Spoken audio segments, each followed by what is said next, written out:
Bonjour à tous et bienvenue dans la leçon du jour, et aujourd'hui nous allons voir le passé composé.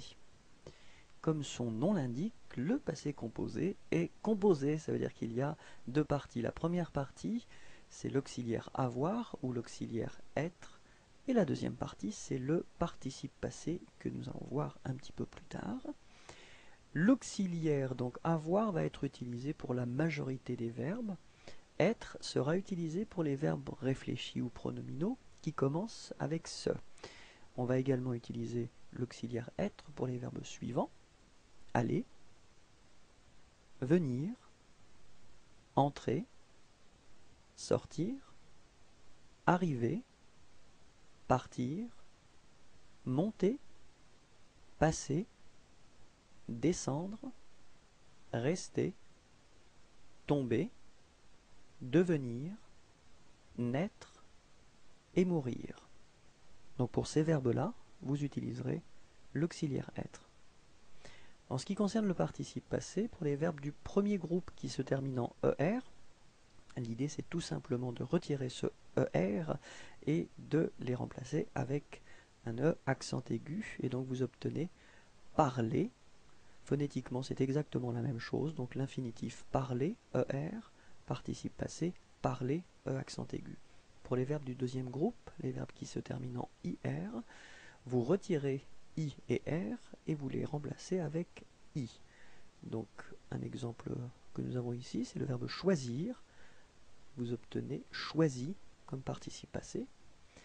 Pour les verbes qui se terminent en RE, vous retirerez donc RE qui se trouve à la fin du verbe et vous les remplacez avec un U. L'exemple que vous avez ici, c'est le verbe vendre qui vous donnera comme participe passé vendu. Faites attention, il y a malheureusement quelques exceptions en ce qui concerne cette troisième catégorie. On va justement voir les exceptions principales.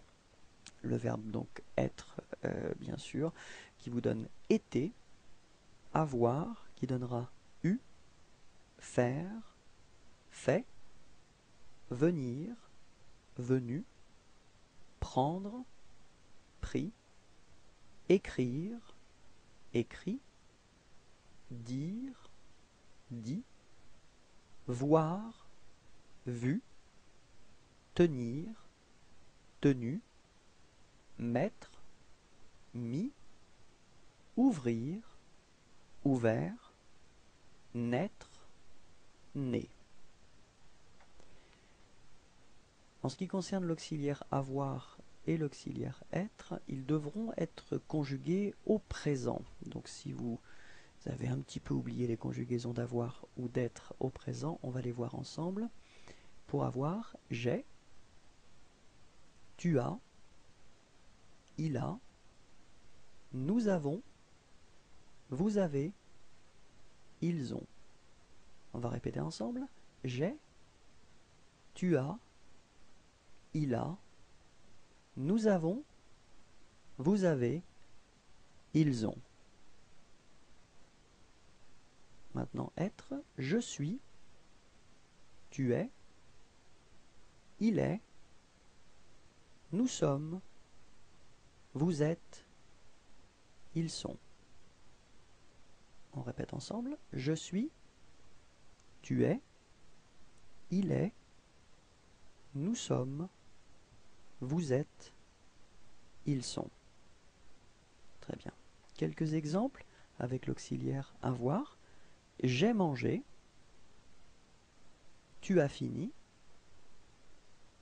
il a écrit, elle a été, nous avons eu, vous avez pris, ils ont acheté, elles ont choisi. Répétons ensemble. J'ai mangé, tu as fini, il a écrit, elle a été, nous avons eu, vous avez pris, ils ont acheté, elles ont choisi. Très bien, quelques exemples avec l'auxiliaire être maintenant. Je suis arrivé, tu es parti, il est venu, elle est rentrée, Nous sommes restés. Vous êtes tombés. Ils sont descendus. Elles sont allées. J'attire votre attention sur le fait que si vous utilisez l'auxiliaire être, vous devrez accorder le participe passé en fonction du sujet. Si le sujet est donc féminin, vous devrez mettre un E à la fin de votre participe passé. Si le sujet est pluriel, vous mettrez un S. Et si le sujet est féminin pluriel, vous devrez ajouter ES à la fin de votre participe passé. Répétons ensemble. Je suis arrivé. Tu es parti. Il est venu. Elle est rentrée. Nous sommes restés. Vous êtes tombés. Ils sont descendus. Elles sont allées. J'espère que tout était clair pour vous. Merci beaucoup, au revoir et bonne journée.